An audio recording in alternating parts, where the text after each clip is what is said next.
Hi friends, welcome to Katija Vitik channel. இன்னைக்கு என்ன பார்க்க போறீங்கன்னா உளுந்த வடை எப்படி செய்யறதுன்னா பார்க்க போறீங்க. உளுந்த வடை எல்லாரும் கிரைண்டர்ல தான் அரைச்சு செய்வாங்க. நான் எங்க வீட்ல எங்க அம்மாவும் அப்படி தான் செய்வாங்க, நானும் அப்படி தான் செய்வேன். மிக்ஸில அரைச்சு தான் செய்வோம். ஒரு கொஞ்சம் கூட எண்ணெய் குடிக்காது. சூப்பரா வரும். வாங்க அது எப்படி செய்யறதுங்கறத பார்க்கலாம். இத பாத்தீங்களா, இந்த மாதிரி 2 துண்டு இஞ்சி போட்டுக்கோங்க.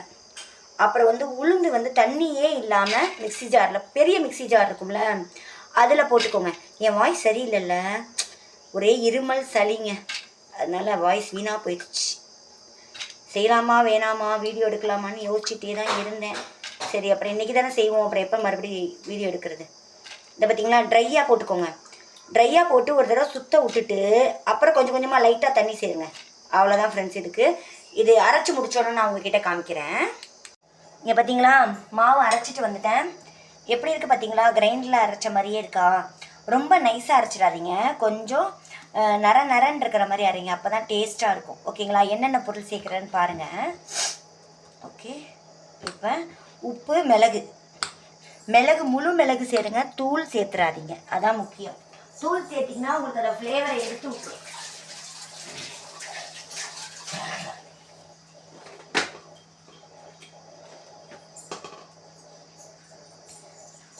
தேவையான அளவு உப்பு போட்டுக்கோங்க. அதுக்கப்புறம் மிளகு கொஞ்சம் 2-3 மிளகு இந்த வாயில் கடிப்பட்டால் தான் டேஸ்ட்டாக இருக்கும். பாருங்கள், சூப்பராக இருக்குல்ல பார்க்கவே. அவ்வளோதான், இதுக்கு மேலாம் தேவை கிடையாது.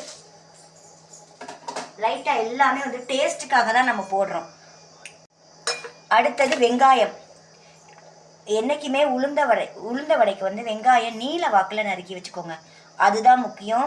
எவ்வளோக்கு எவ்வளோ வெங்காயம் சேர்க்குறீங்களோ அவ்வளோக்கு அவ்வளோ வடை ரொம்ப டேஸ்டியாக இருக்கும். எக்காரணத்து கொண்டு மிளகு தூள் சேர்த்துறாதீங்க, முழு மிளகு தான் சேர்க்கணும். வெங்காய வடையில் உளுந்த வடையில் மட்டும் வெங்காயம் நிறையா இருக்கணும், அப்போ தான் இது டேஸ்ட் கொடுக்கும், சூப்பராக இருக்கும். காரத்துக்கு தகுந்த மாதிரி பச்சை மிளகா சேர்த்துக்கோங்க. நான் ஒரு 3 மிளகா சேர்க்குறேன், அப்போ தான் நல்லாயிருக்கும். காரத்துக்கு தகுந்த மாதிரி பச்சை மிளகா சேர்த்துக்கோங்க. நான் 3 மிளகா தான் சேர்த்துருக்கேன், 3 பச்சை மிளகா தான் சேர்த்துருக்குறேன். ஏன்னா கொஞ்சம் மாவு நிறையா போட்டிருக்கிறதுனால.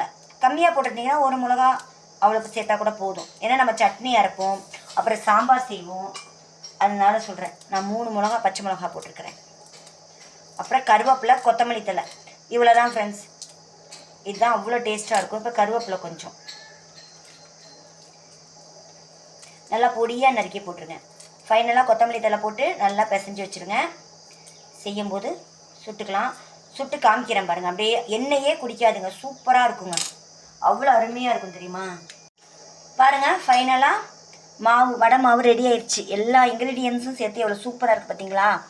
வாங்க எப்படி செஞ்சு காமிக்கிறேன், எப்படி இருக்குன்னு பாருங்கள். நீங்களும் ஒரு தடவை உங்கள் வீட்டில் இந்த மாதிரி செஞ்சு பாருங்கள். வாங்க ஃப்ரெண்ட்ஸ், வடை செய்கிறது எப்படின்னு காமிக்கிறேன். இங்கே பாருங்கள், இந்த எண்ணெய் அப்படியே இருக்கும், ஒன்றுமே ஆகாது, குறையவே குறையாது, கொஞ்சோண்டு தான் குறையும். ரொம்பலாம் எண்ணெயே குடிக்காது எனக்கு, நான் செய்கிற வடையில் மட்டும் அப்படியே சூப்பராக இருக்கும்.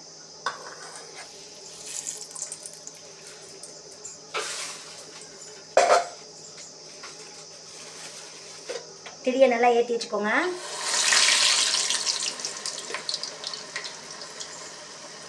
நான் கொஞ்சம் மீடியம் சைஸாக தான் ஃப்ரெண்ட்ஸ் போடுவேன், ரொம்ப பெருசாகவும் போட மாட்டேன், ரொம்ப குட்டியாகவும் போட மாட்டேன், மீடியம் சைஸில் போட்டுருவேன். எனக்கு இந்த கையிலலாம் சில பேர் தட்டி செய்வாங்க, அதெல்லாம் நமக்கு தெரியாது. நான் ஒரு பிளாஸ்டிக் பேப்பர் வச்சு தான் செய்வேன். அப்படி செய்யும்போது நல்லா ஈஸியாக வரும். அவ்வளோதான். இது நல்லா வேகட்டும், ஓகேங்களா. நல்லா வெந்ததுக்கப்புறம் நான் உங்ககிட்ட காமிக்கிறேன். வடை அப்படியே நல்லா கிறிஸ்பியாக முறுன்னு எனக்கு வரும் ஃப்ரெண்ட்ஸ், அவ்வளோ சூப்பராக இருக்கும், எண்ணெயெல்லாம் குடிக்காது. நீங்களும் ஒரு தடவை இந்த மாதிரி செஞ்சு பாருங்கள். மிக்சியில் போட்டு அரைச்சி செஞ்சு பாருங்கள். இங்கே பார்த்தீங்களா எப்படி இருக்குது பார்த்தீங்களா. இதில் வச்சு தான் நான் எடுப்பேன், கொஞ்சம் கூட எண்ணெய் வராதே. பாருங்கள் எவ்வளோ சூப்பராக நல்லா கிறிஸ்பியாக இருக்கும் ஃப்ரெண்ட்ஸ், சாப்பிடவே நமக்கு ஆசையாக இருக்கும், அந்த மாதிரி சூப்பராக இருக்கும். நீங்களும் இந்த மாதிரி செஞ்சு பாருங்கள். நான் சொன்ன மாதிரி மிக்சியில் அரைச்சி பாருங்கள், தண்ணி நிறையா சேர்த்துறாதீங்க. என் சேனல் பார்க்குறவங்க லைக் பண்ணுங்கள், சப்ஸ்கிரைப் பண்ணுங்கள், ஷேர் பண்ணுங்கள் ஃப்ரெண்ட்ஸ். ஓகே ஃப்ரெண்ட்ஸ், பாய்.